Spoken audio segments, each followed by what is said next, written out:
जय हिंद भूतपूर्व फौजी बंधुओं।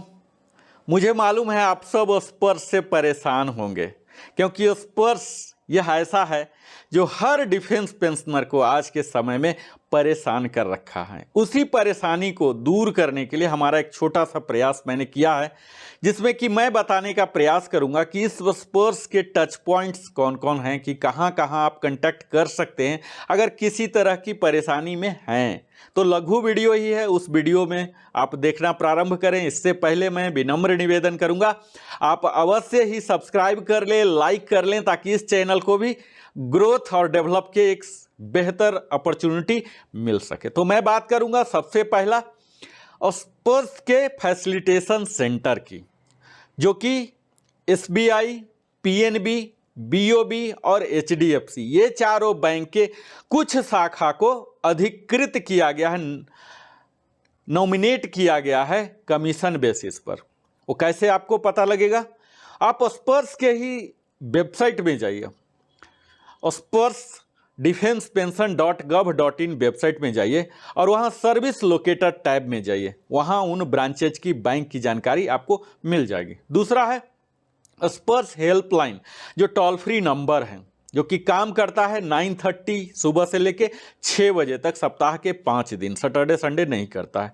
1800-180-5325। लेकिन इसका ट्रैक रिकॉर्ड इतना ही बुरा रहा है, पिछले 6 माह से आप 50 बार भी कर लीजिए, लगता नहीं है। तो यहाँ स्पर्श टीम को नंबर ऑफ लाइन्स बढ़ाने की ज़रूरत है, और प्रेजेंटली कितने लाइन हैं, कितने कॉल अटेंड करते हैं, इसका डाटा भी वेबसाइट में अवश्य ही देना चाहिए, कि उनकी जो टीम है, आउटसोर्स टीम जो इस टोल फ्री नंबर को अटेंड करती है, दिन भर में कितने को अटेंड किया, कितने को सेटिस्फाई किया, उनके डाटा को भी सीआरएम सिस्टम में कैप्चर करना चाहिए।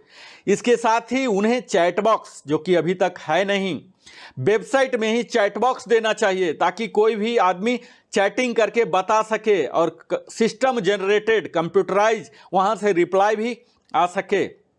तीसरा सलाह, जो कि अभी तक है नहीं, मैं देना चाहता हूं, व्हाट्सएप नंबर क्यों नहीं रिलीज करते हैं? जब अभी पता है कि हमारे सारे पेंशनर बंधु डिजिटल हो चुके हैं, हम डिजिटली चाहते हैं, व्हाट्सएप पर सब दिन भर पड़े रहते हैं, तो व्हाट्सएप नंबर क्यों नहीं रिलीज करते हैं? व्हाट्सएप नंबर रिलीज कीजिए। सीएचएस और कई संस्थाओं ने रिलीज कर दिया है। वहां से कंप्यूटराइज या माइनिंग करके आप वहां से रिप्लाई दीजिए उस आदमी को। तो इस तरह से कई मेंटल एगोनी को दूर किया जा सकता है, जो कि अभी तक नहीं है। ओम्बुड्समैन नहीं लगाए हैं, उसके लिए लोकपाल की व्यवस्था, शिकायतकर्ता कहाँ जाएं? आप इनसाइड ही ग्रीवियंसेस रखें। कुछ बाहर भी एजेंसी ऐसा हो, जैसे आरबीआई के पास ओम्बुड्समैन जाए, या कौन से लोकपाल को गठन किया जाए, उसके लिए लोकपाल होना चाहिए अगर संतोषप्रद पेंशनर को सुविधा नहीं मिला। तो यह नहीं है। टोल फ्री नंबर ही दिया हुआ है, लेकिन यह खुद काम नहीं करता, इसकी शिकायत कहां दर्ज किया जाए, यह भी तो होना चाहिए। दूसरा नंबर अलग अलग लैंडलाइन का नंबर है। एयरफोर्स, नेवी, आर्मी, सबके लिए अलग अलग 2-2 नोडल अफसर नियुक्त किए गए हैं, पर हार्डली ही वो अटेंड कर पाते हैं। हो सकता है उनकी व्यस्तता हो, क्योंकि एक ही नंबर है तो व्यस्त होना स्वाभाविक ही है। एयरफोर्स के लिए मैं नंबर बता दूं, 05322421887 है, और 05322421879 है, और 05322421880 यह एयरफोर्स के पेंशनर के लिए एक्सक्लूसिव नंबर है, और काफ़ी समय तक ये काम भी करता है। इसी तरह से अगर आपको चाहिए तो मैं आर्मी नेवी का भी बता सकता हूं, आप उसे नोट करके जरूर रखिए। अब तीसरा टच पॉइंट, जो कि बड़ा ही मॉडर्न है और बड़ा ही अनयूजफुल, यूजलेस आप कह लीजिए, यूजलेस यह है, इसका नाम है कॉमन सर्विस सेंटर, सीएससी, जो कि e governance services India limited के तहत आता है। यह सीजीडीए, जो कि पेंशन डिसबर्स करने की जो एपेक्स बॉडी है, एमओडी के अंदर आती है, इसका मेमोरेंडम ऑफ अंडरस्टैंडिंग हुआ है, और यह ministry of electronics and IT के अंदर, गवर्नमेंट ऑफ इंडिया के अंदर आते हैं। इसके अभी मैंने उसके पोर्टल का अध्ययन किया, वो सेपरेट पोर्टल है।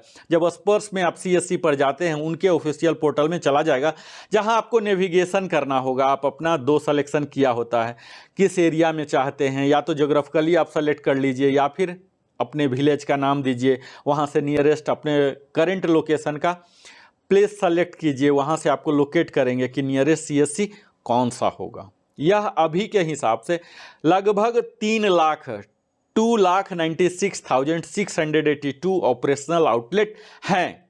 पर समस्या यहाँ आती है, वहाँ जो पर्सन हैं उन्हें खुद स्पर्श के बारे में, डिफेंस पेंशन के बारे में नहीं मालूम है, क्योंकि वो एक्सक्लूसिव पेंशन के लिए नहीं है, वो हर तरह के ई गवर्नेंस के कार्य को कर रहे हैं।